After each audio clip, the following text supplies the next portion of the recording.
Granted full citizenship the following year, and it's been chilly ever since. Huge, huge upper body when you look at ACOSTA Fernandez in the blue, the big giant, and we are underway. Final match of this semifinal session. I mean, just think of the benefits he had of training with Lopez for 8 or 9 years like he had with Cuba. 100%, and Mijan Lopez is one of the best ambassadors of the sport. And he makes ACOSTA look small, and that's the scary thing. Taught him how to hand fight, taught him how to move his hands and lift and throw. Also taught him to be very smart, as right there he walked the tightrope and didn't give up that step out. A strong physical frame prevented that step out, because YOUSOFIAHMAD has driven out a lot of his opponents today, and you saw some of the strength right there from the Chilean. No score, 1 minute into this first period. You know, and he's been very open about his love for Cuba. He said this was strictly a professional move for an opportunity, sitting behind the now four-time Olympic gold medalist Lopez, also a 5-time world champ. He just simply could not get in the lineup. It's not personal, it's just business.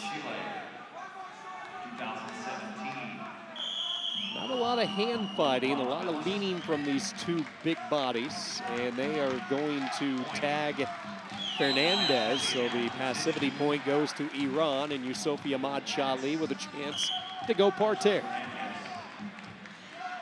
How do you turn this big guy underneath? You're not going to lift his hips or his body off the mat, so you just got to drive him to his face. You got to use your feet to drive forward and just try and get your knee underneath of him. Or you can just hold on and wait for them to blow the whistle.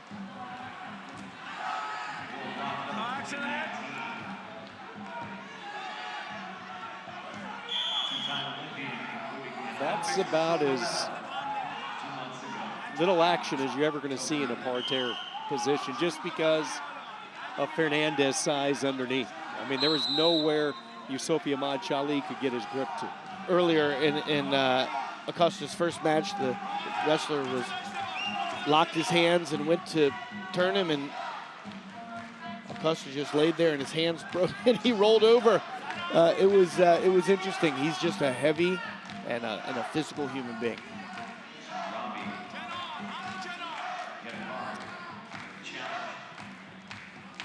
Approaching the 30-second mark in this first period. Passivity point for YOUSOFIAHMAD, the only point so far. You can bet ACOSTA Fernandez will try to get the passivity point back in the second period. Does not have to be called, though. Again, that's something we really haven't talked a lot about. The old days, you gave both wrestlers a chance. Anymore, though, no. It's all dictated by the action. Gives the referee the credential to call it, determine if the passivity should be called in period 2. 1-0 after 3 minutes of wrestling.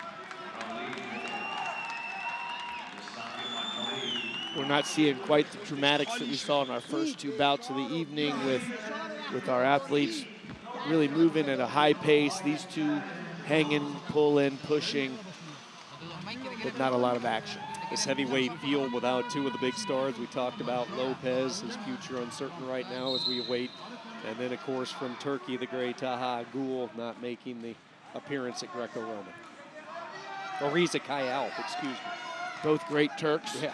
Kayalp was on the entry list. He was. I noticed he was on there. And last moment he decided to stay home in Turkey, but gives some other folks a chance to be on that podium.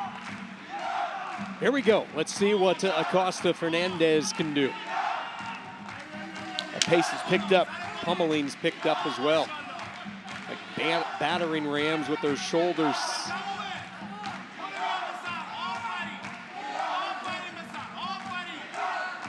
Tell you what, YOUSOFIAHMAD is doing a pretty good job of holding that position. He is. He's controlling the center as ACOSTA Fernandez is getting pushed back a little bit. But if both are controlling the center, they will right now. You're going to see it. They are going to call passivity on YOUSOFIAHMAD. And it will be ACOSTA Fernandez working parterre. And that 1 point on the board for the Chilean gives him criteria with 2 minutes and 9 seconds to go in the bout. Last point scored is your criteria when everything else is equal. They both have scored 1 point on the forced parterre position. Not forced parterre, I apologize, because you can choose to keep them up, but go ahead. Well, I was just going to say the Olympic silver medalists in a battle as they start the second period. Georgia and Russia tied at 1. Not much on top. Tiebreaker belonging to Chile. So now the pressure swings to YOUSOFIAHMAD Chali. There has been a strong Iranian presence here in Oslo all week, and you'll be hearing them make some noise trying to encourage their young star on the rocks. Digs in an underhook with his left arm. It's like trying to cut down a tree, though. You just can't move the base. A deep underhook by YOUSOFIAHMAD Chali as he pushes ACOSTA Fernandez into the protection area. But ACOSTA Fernandez able to work back to the center as they're going to hit him again. Yeah, with that deep underhook, that was enough to show the referee. But again, no points awarded. Right, He chooses not to go parterre. He kept him on his feet because the first time he was on top, there was nothing doing. Again, he's back to the underhook. Right side of the body. This time, he takes him out of bounds, and Iran grabs the lead. Real explosive on the level change, on the blast. Beautiful job by Ali Akbar, YOUSOFIAHMAD Chali. And now we hear the chants.